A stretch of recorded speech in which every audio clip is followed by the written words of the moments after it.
Catherine Bearder, Liberal Democrat MEP for the South East. Ahead of this meeting today, some of the experiences you've heard from passengers about things that have gone wrong recently on Eurostar.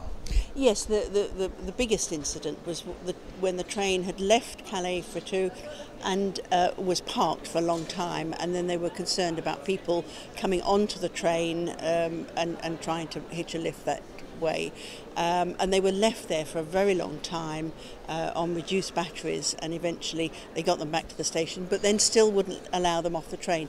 They were hot, they had no extra food, there was no messaging and no light, because this was in the middle of the night, so they were dark too. So the whole thing was pretty disastrous from the passengers' point of view. When you hear these kind of stories, what do you think about Eurostar as a company? Is it able to cope in these kind of emergency situations? They don't happen every day, but this isn't the first time. No, it has been a while since we've had a major incident like this. They've had delays, and that's not been their fault. That's people getting onto the tracks at Calais at the tunnel entrance. I think I've just had a very fulsome meeting with a representative from Eurostar, and I really pushed him. And it does seem to be that they were they were trying to do their best, but they were hampered by the French police. The French police would not allow them to open the door. The French police were holding that train. They took an awful long time to arrive when they were first called to say that there were people on the tracks, and so that compounded the problem. Throw into that the extra problem that I think most travellers, and I didn't know this, and I travel regularly on that train, it is a sealed unit, it is what they call a secure unit. Everybody has to get scanned before they can go in there, and we all have to be scanned before we can go into the tunnel. Once you break that seal, everybody then has to be rescanned, and all their luggage and everything has to go through the scanners. And the French police wanted to keep the train secure, so if they could send it on, then they wouldn't have to do all this, take everybody off again. That was the wrong thing. In hindsight, they shouldn't have done that again, and I think Eurostar have learnt that lesson and now know that if they're between stations, the first thing they must do is get back to a station where they can cope with things. Because what happened is they spent so long outside the station with the batteries on half power, which is what the emergency power is, because they were told to disconnect from the electricity in case there were people on the roof. That power very quickly ran down, and that's why people were left in the dark, and there's no way of charging up from outside. Every time an emergency situation happens, as we said, it's not frequent, but it does happen. Every situation is going to be slightly different. It's not going to be the same emergency necessarily next time. Did you get the reassurances that you were after, that Eurostar is fit for purpose to deal with this kind of situation, which involves hundreds of passengers in their care? Yeah, I think what I heard today is that there's much better communication between the French police now and the Eurostar. They're going to have emergency rations placed at Calais-Fréthun because they couldn't put food and water straight onto the train, because that all has to go through the scanner. I never realised the food even has to go through the scanner.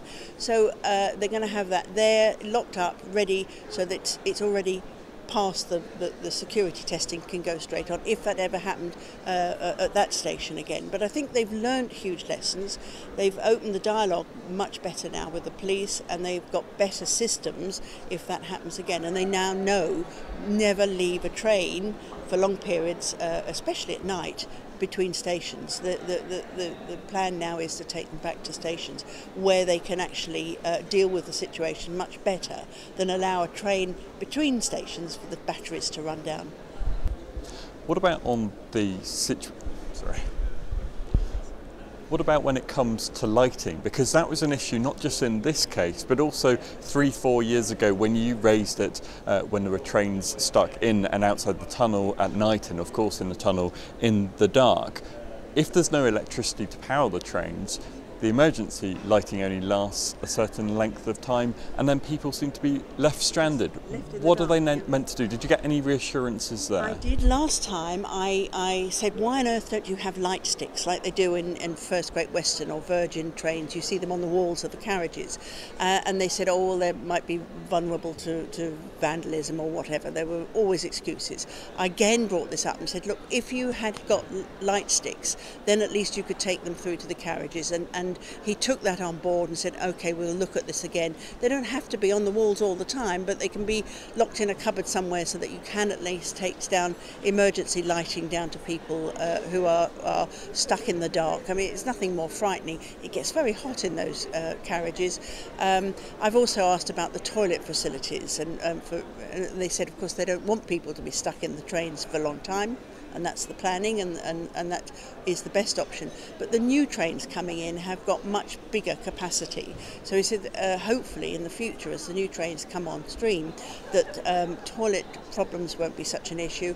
They've learnt now to have food planned, a store of food and water, most importantly water, at stations already secured and made checked for security, so they can take those on. So they're learning lessons all the time. The problem is every time you have an incident, there's a different issue. Good emergency planning means that you think of the most impossible thing and plan it out so that it doesn't occur in that way. I think Eurostar is still playing catch up even after this very bad issue. They've learnt the lessons after the first one when the trains were stuck in the tunnel.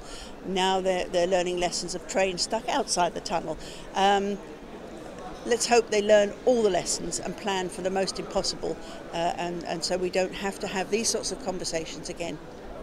Just briefly, finally, how are you going to follow this up? Is this something you're going to pursue with the company to check that they take on board your concerns and the concerns of your constituents? Yes, I will be watching this. I mean, I'm also a passenger, so I mean I can see it at first hand. I will be following them up to find out what the decision about light sticks and other emergency, to make sure that they're implemented, not just, oh, that's what we plan to do. I will want to come, and maybe I can go down and make sure that those food stores and the water stores are there in the stations, and keep in touch with Eurostar. There are hundreds of thousands of people that travel on there. There are a lot of business people going backwards and forwards. They need to have a reliable service. Eurostar want to deliver the reliable service, and so it's not brain surgery to join those things up, and they recognise that, and they are working on the issues, but we have to be watching them all the time.